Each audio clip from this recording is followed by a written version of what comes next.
di mana hukum Taurat itu yang ditulis di dalam Quran agar. Assalamualaikum warahmatullahi wabarakatuh. Innal hamdalillahi nahmaduhu wa nasta'inuhu wa nastaghfiruh wa na'udzubillahi min syururi anfusina wa min sayyiati a'malina may yahdihillahu fala mudhillalah wa may yudlil fala hadiyalah. Asyhadu an la ilaha illallah wa la syarikalah wa asyhadu anna Muhammadan abduhu wa rasuluhu sallallahu alaihi wa ala alihi wa ashabihi wasallam. Wassalatu wassalamu ala asrafil anbiya wal mursalin wa ala alihi wa sahbihi ajmain. Qala Allah ta'ala fil Qur'anil Karim, a'udzu billahi minasyaitonir rajim. Bismillahirrahmanirrahim. Innallaha huwa rabbi wa rabbukum fa'buduhu hadza siratul mustaqim. Shadaqallahul azim. Maha benar Allah dengan segala firman-Nya. Baik, selamat pagi Bapak Pendeta Yeremia dan Yusuf ya, Ustadz Yusuf yang sedang berdialog ya mengenai konsep ketuhanan. Dalam video yang singkat ini, Pendeta Yeremia bertanya kepada Ustadz Yusufi di mana hukum Taurat itu tertulis di dalam Al-Qur'an. Coba jelaskan. Baik, di dalam penjelasannya Ustadz Yusuf mengutip beberapa ayat yang semuanya menjelaskan hukum Taurat yang tertulis di dalam Bible ya itu. Dan benar apa yang dikatakan Yusuf bahwa semua apa yang diajarkan Musa alaihissalam dan Yesus Kristus di dalam Bible itu adalah ajaran Allah, perintah Allah. Yang paling utama adalah untuk menghambakan diri kepada Allah Subhanahu wa taala. Sembahlah Allah Tuhanku dan Tuhanmu. Kasihilah Dia dengan segenap jiwa, hati dan kekuatanmu. Artinya beriman, disuruh bertakwa dan mengerjakan amal soleh.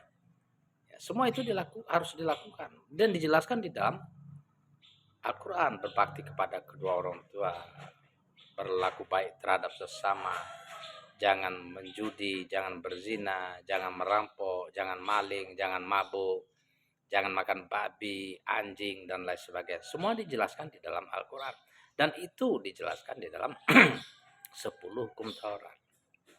Nah, Bapak Pendeta bertanya tentang itu. Nah, seyogyanya sebagai Bapak Pendeta, kalau jujur, kalau mengikuti hukum Taurat, maka yang katanya pengikut Yesus Kristus itu tidak menjadikan Yesus Kristus sebagai Tuhan. Nah, kalaulah Yeremia ya mengatakan aku pengikut Yesus Kristus, tetapi menentang ajarannya, itu disebut apa? Kalau bukan kufur, mengingkari ya perintah Allah yang ada di dalam hukum Taurat. Ingat bahwa setiap rasul utusan Allah tidak ada yang menyuruh menyembah selain Allah. Walaqad ba'asna fi kulli ummatir rusulan an i'budullaha wa tanibut taghut. Untuk menyembah Allah. Dengan menyembah Allah, bertakwa, melakukan perbaikan, maka di sisi Allah akan mendapatkan pahala yang mulia. Sebagaimana di dalam surat Al-A'raf ayat 36 dijelaskan. Ya bani adamah imma ya'tiyannakum yakusunna alaikum ayati.